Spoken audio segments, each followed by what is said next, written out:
Hello, my name is Nathan, and you're listening to Daddy and the Dunce.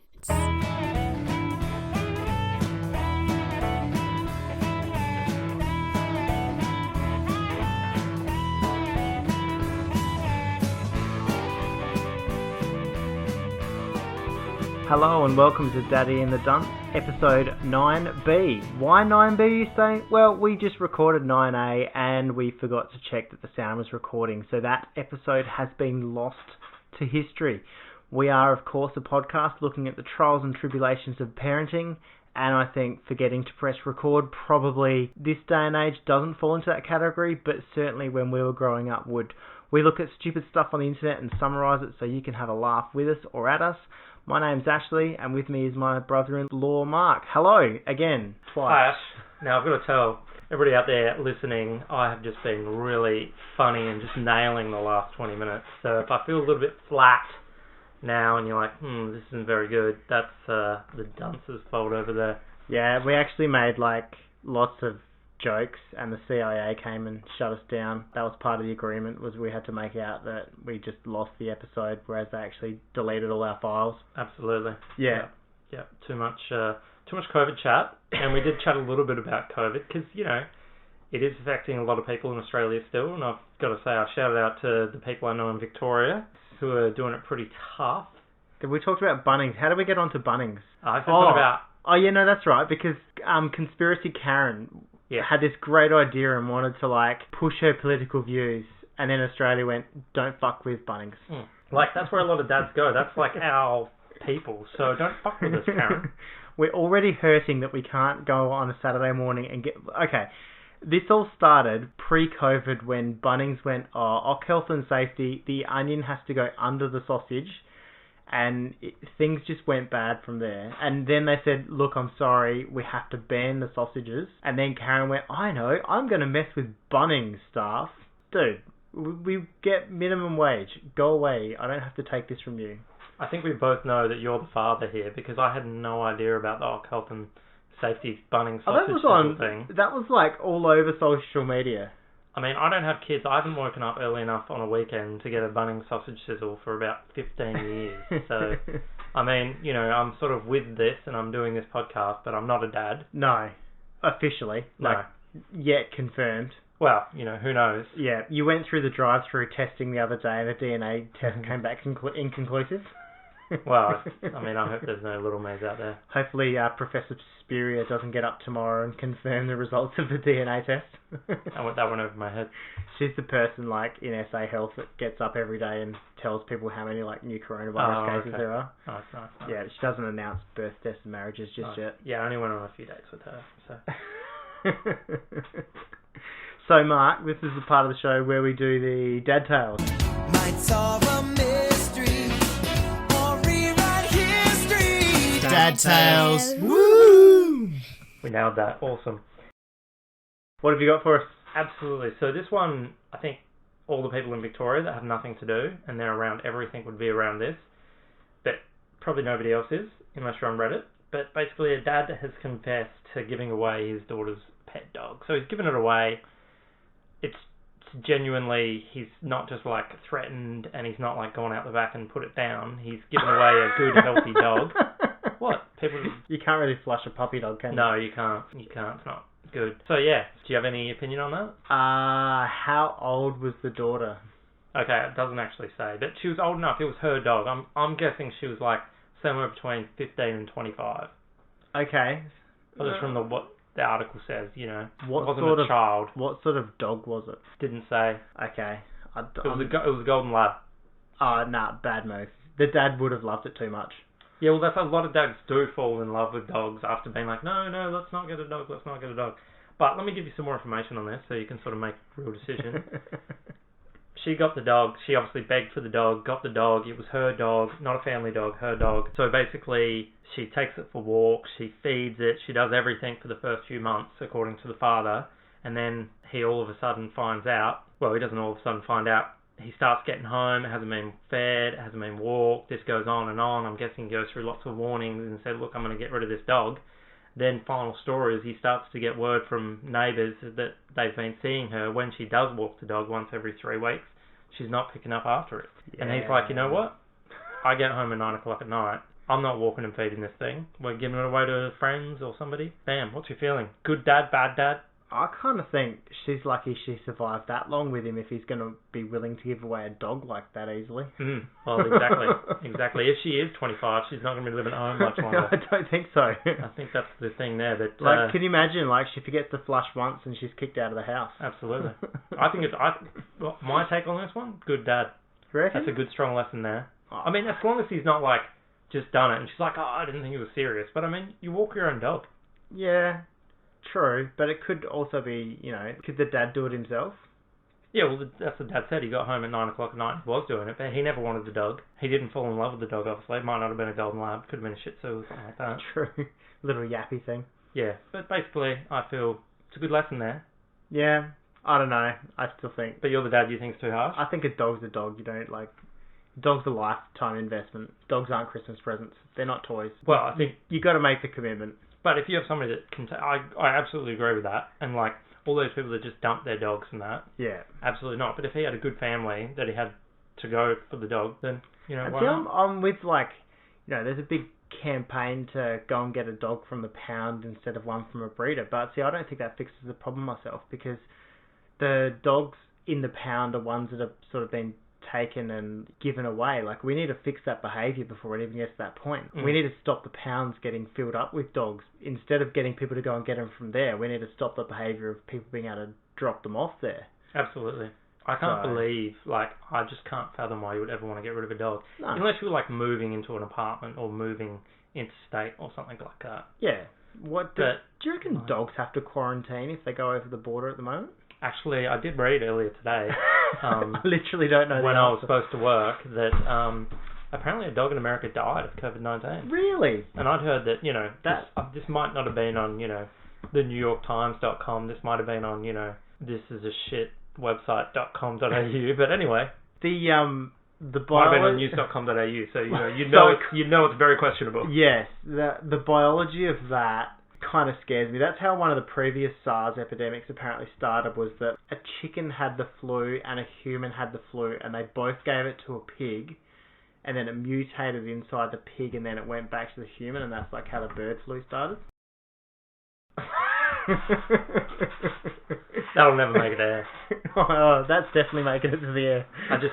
If anybody's listening now, I just made a really funny joke, so it'll never make it air. Well, funny, disgusting, I'm not sure.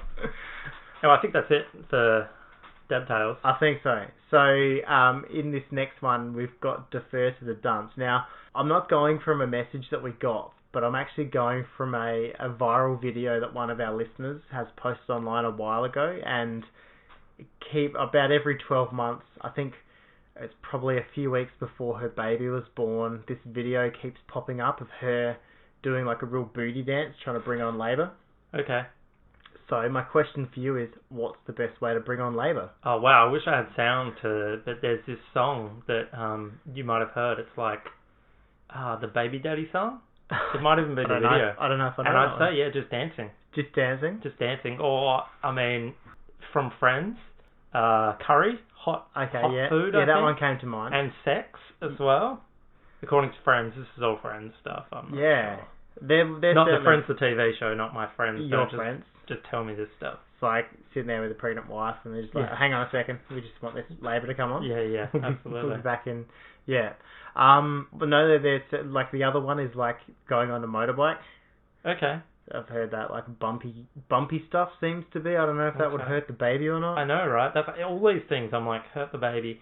The curry food one is I'm just okay, sweet. So then you're giving labour, and you also need to have the shits.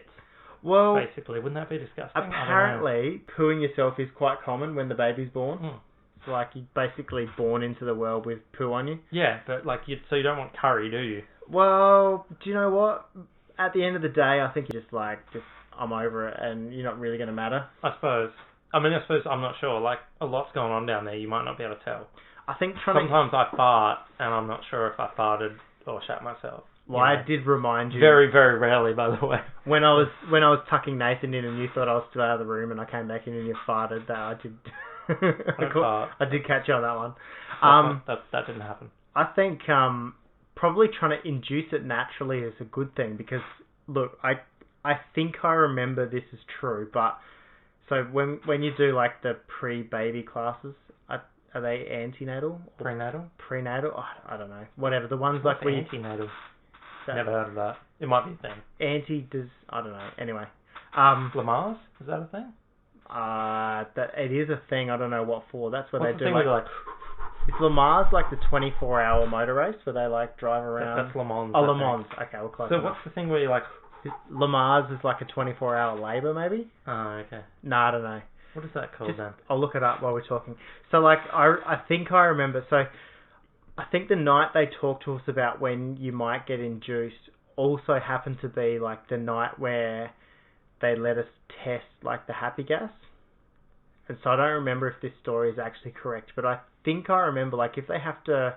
Le Mans is a city in Iowa.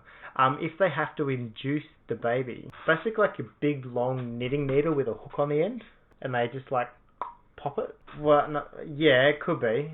I mean, back in the day. Well, possibly. Could be. Maybe, I don't know. I saw it in a shitty movie once. Maybe Dirty Dancing. So,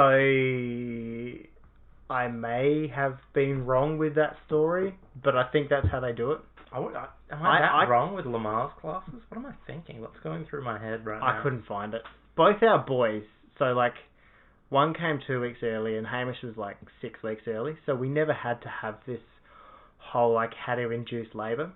I reckon with the eldest, we had Indian that night and Anita had been complaining about a sore back, and I just fobbed it off as normal complaining. But then like that night she went into labour with Nathan, and that was kind of funny because I was asleep and I fall asleep pretty deeply. And my phone was ringing, and I'm like, it's 2:30 in the morning. Why is my phone ringing? And then I looked at it. I'm like, Anita. I'm like, hello. Why are you ringing me for? She goes, I'm in the toilet. I've been yelling at you. My waters are broken. Hurry up, get up. I'm like, oh. So apparently I didn't wake to her like running out of the room screaming and yelling, but I did wake when my phone started ringing. So it's funny because I was also on the toilet when she rang to tell me that she'd had it, and I was really awkward. I was like, I better answer because it's Nate, and I was like, hello, and she's like, hi, Uncle Mark, and I was like, yeah, hello, and she's like, you don't get that, and I'm like, oh yeah, awesome. And then later on she was like, you're weird, and I was like, yeah, I was in the toilet. That was a long day. That was 2:30 in the morning when the waters broke, and then I remember having to ring my boss and say, oh hey, because it was the first day of term. I'm like, oh, by the way, I'm not coming in today. Baby's on its way. She's like, haha, yeah, no worries, we'll see you. I'm like, no. He's like, the baby's coming early. And then I'm like, okay, it's 2:30 in the morning. We're at the hospital. The hospital said to us, look, we've got a room for you because it's like, you know, small town. They've only got 2 rooms. One was like a really plush room which had like a TV and it had the bouncy balls and the spa and that sort of stuff. Or maybe it might have been a shower. And the other one just had like a bed. And we're like, oh my god, we've got to... And then this specific time, there was like a few babies all due at the same time that we'd met. And we're like, oh, we don't want to go in the shitty room. We've got to like make sure we're there. Rang up the hospital and like, no, stay there, come in. And then like eventually we rang them a few times. And they're like, okay, come on in.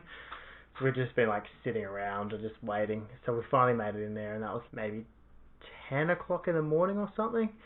And then Nathan wasn't born until like 6 o'clock in the afternoon, and I like got the worst sore back sitting around all day. It was just like so hard on me. I don't know, like Anita was probably in pain as well, but like my back really hurt after all that. It can be tough. I mean, like sitting around in the hospital waiting rooms and that, it's tough. People don't talk about it a lot either. It's the hidden heroes, isn't it? It is. Like, you know, it doesn't get discussed.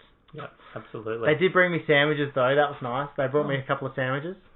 I was pretty happy with that. Did they bring them to you and be like, hand these on to your wife? And you're like, oh, thanks for the sandwiches. Awesome. I think they brought them and said, shh, don't tell her. Because she was allowed to have ice chips. Are you not allowed to eat during childbirth? It goes on for like ever and ever? I don't know the official rule, but like I think if they have to go for an emergency cesarean, they need surgery and fasting and stuff. That makes sense. Yep. Yeah, Hamish was a totally different kettle of fish. I don't know if we went through it in that CHD episode, but he was 6 weeks early, and the waters had broken, so like we knew that, you know, waters are broken, baby's coming.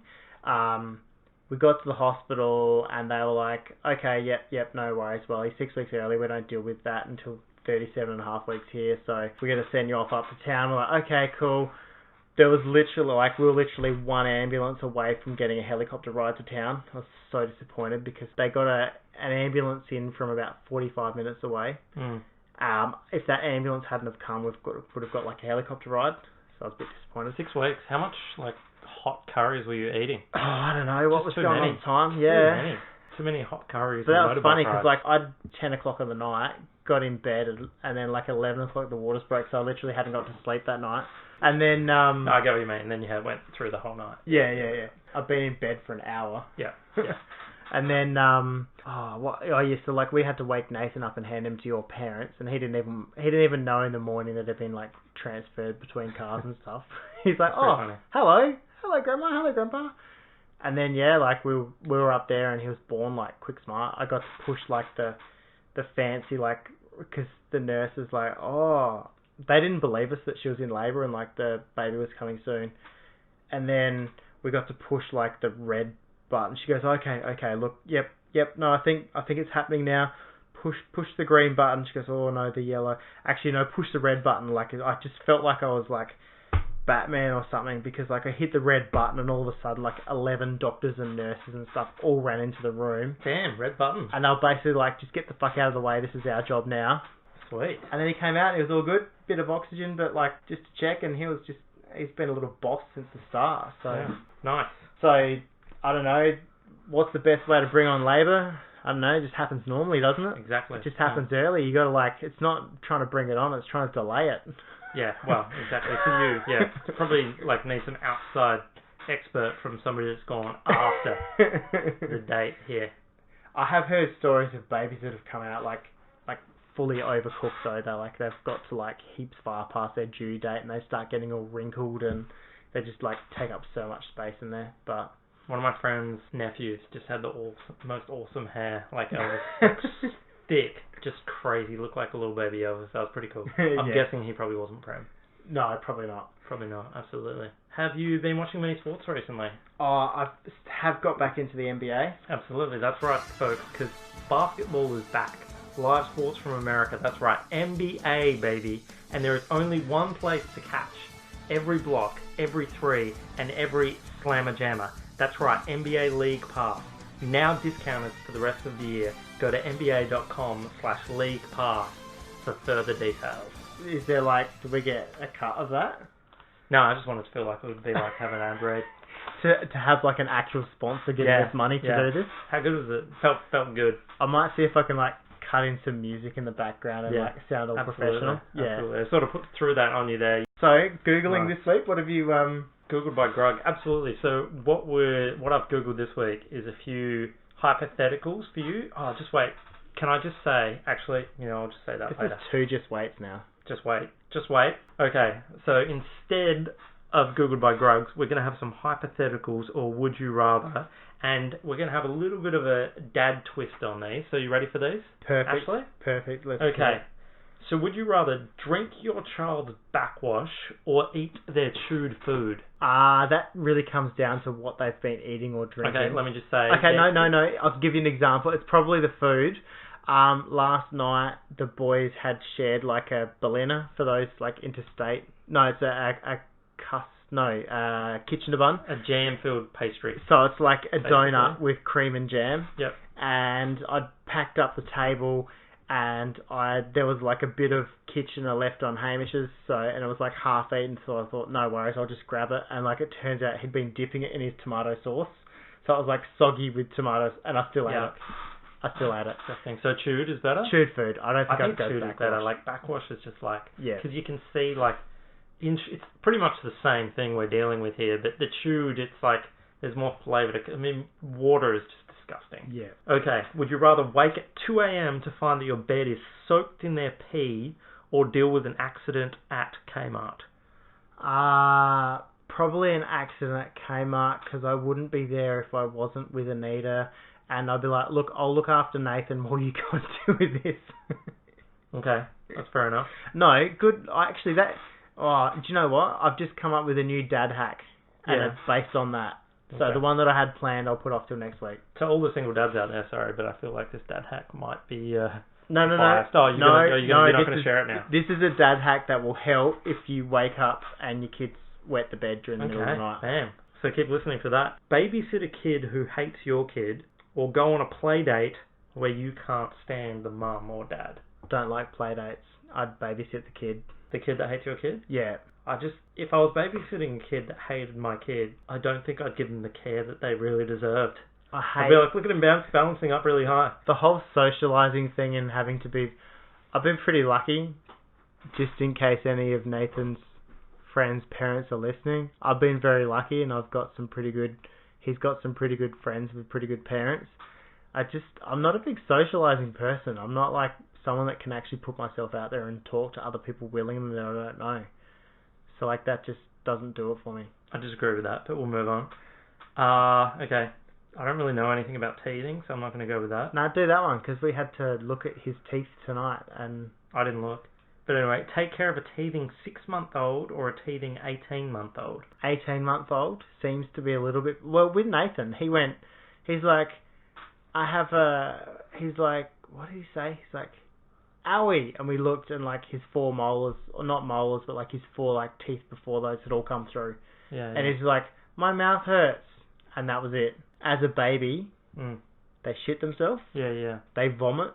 They basically have all the signs of like coronavirus. Then you look in your mouth, you're like, oh, you got teeth coming through. Awesome. And they just turn into little goblins. Yeah. So you can't really tell at 6 months, can you? Whereas 18 months, you might actually know, being able to apply a little bit of the Bonjela cream or something like that. Well, 18 months, we didn't even realise they were coming through. They just appeared. But for some kids, it might be like, you might actually be able to know, can they talk at 18 months? I forget. Yeah. They can be like, owie. He's like 2.5 now. Okay. Yeah. All right. Have lice go through the whole house. Oh, this is just absolutely ridiculous. This is so easy. Have lice go through the whole house, or have the stomach flu go through the whole house? Do you reckon that's easy? It's easy as. Gastro? Is that stomach flu? That's gastro. Yeah, gastro. Yeah, maybe gastro. What? Lice. That is crazy. I don't know, lice. Yuck. I hate being sick. I hate it. Yeah, but have you had to comb... I got food poisoning twice in like the last 24 months. Yeah, I got it really bad last year and I lost like 7 kilos or something. It was horrible. But having to sit there and look at your kid's hair with nits and having to put stuff into them and comb them out. You just shave the head straight off. That's the option. I don't have that problem. Like the lice doesn't really bother me. Yeah, the only person it would affect is your wife. Yes. But like I had lice as a fully grown adult. I was at summer camp in America, and basically I was like, well, I wasn't case 1. Obviously, a kid in my bunk brought it in, but I used to wear a hat all the time at camp, a hat or a beanie. So I don't know if anybody listening, if you wear like a hat or a cap for too long, your hair starts getting really hard. It's like it almost cracks. It's like painful if it moves. So my hair was already itchy and pretty disgusting. I mean, I don't have that problem. I'm at an all-boys summer camp here, and I'm just lying in bed there one night, and I'm like, oh my god, my hair is so freaking itchy. And I'm like, oh my god, you know what? And I thought I saw something on my finger, but I couldn't really be sure. So I was like, I went in and went to the nurses, and I'm like, I've got the head lice, I'm pretty sure. And they're like, oh shit. They're like, oh my god, this would be it's just the worst thing that could happen to a camp. And they had a look through. I had really thick, long hair, and they were like, "No, you don't. You're good." And I'm like, your hair's disgusting." They're like, shower maybe, and I'm like, yeah, I was gonna shower them tomorrow, maybe. But anyway, so I was like, oh, good. So then later on that night, I'm lying there. It's the middle of the night, but I've got a little night light, and I'm like scratching again, and I feel like I pull something out, and I like look at it, and it's like a little bug, and I like squeeze it, and blood comes out, and I'm like, oh my god, they got it wrong. I do have it. So first thing the next morning, I'm down there and I'm like, I have it. And they're like, they have another quick look. And they're like, no, you don't. And I'm like, I do. Have another good look. And then they have like a decent look and they're like, oh my god, it's everywhere. And so they do the thing and they're like, you're going to have to shave your head. There's really no other way. Like it's just infested. And yeah, so But it was fine once they shaved my head. And then we just did a thing because we were like, you know what, it's going to go through the whole camp here. Yeah. A couple guys went into town, got a few razors, and we just all sat in the hill and everybody in the camp shaved their head. Sounds like how a cult starts. Yeah, basically. Basically, like, we're just like, you know what, let's just do it. I think we did it for some charity or something. Yeah. And we're like, just make it a fun thing because it's so much easier doing that than having everybody in the camp have lice. But yeah, the kid that brought it, because I knew he was just brand new to camp and yeah, little douchebag. Nice. Is that the last of your hypotheticals? No, it's not. Okay, let's keep going. I completely forgot. I don't normally answer them, so here we go. Have a kid with perpetually bad breath or perpetually bad farts? Probably the farts, I think. It's funny, when Hamish had his angiogram last week, when he woke up, his breath smelt metallic from like the gas he took. Okay. That was weird. Now, so you prefer the bad breath? No, I prefer the farts. Okay. Yeah. Yeah. You can always wind down a window. Kiss you and stuff. Yeah. Farts are done and, well, I think they're done and dusted pretty quickly. I had a kid that tried to fart at me the other day. Did you? How'd that go? They couldn't get it out. Good. I've heard good things, so I'm assuming you're going back. I am. Okay.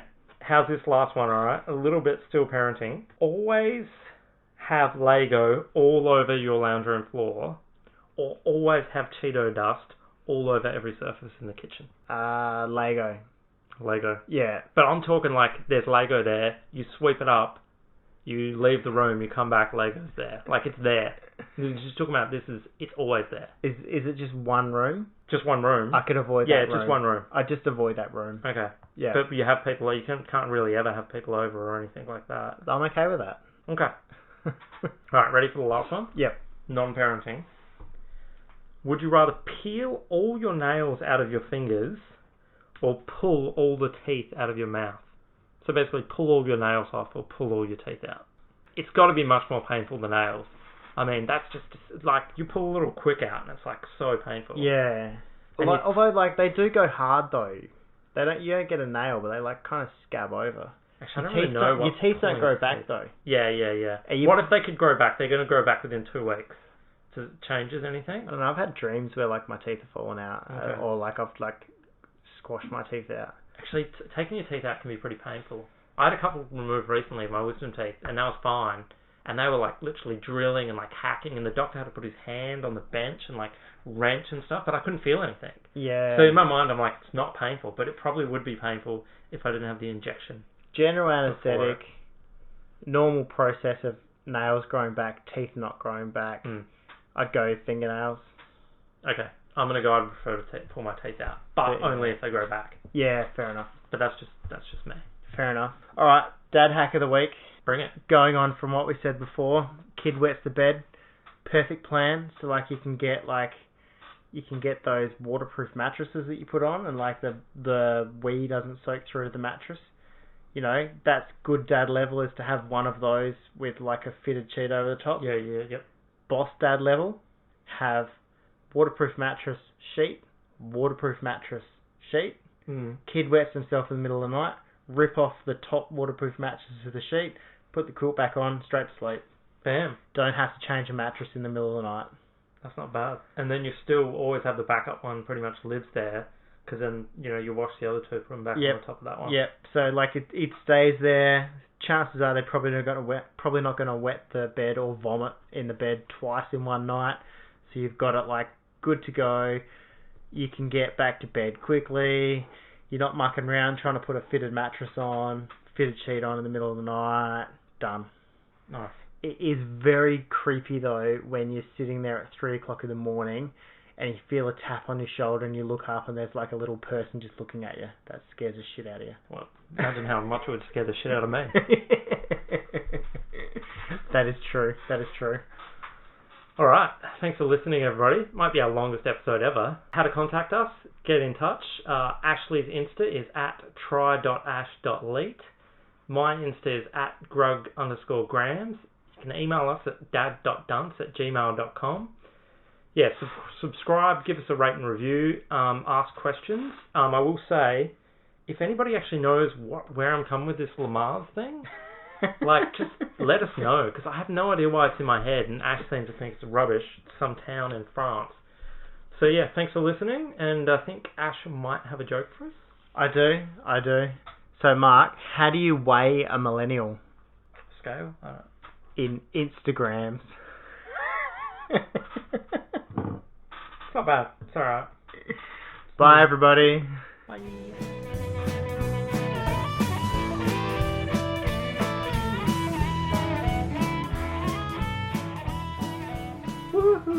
Left you hanging then. Yeah, I thought you were going to do it. You normally come in and I sort of back you up on that.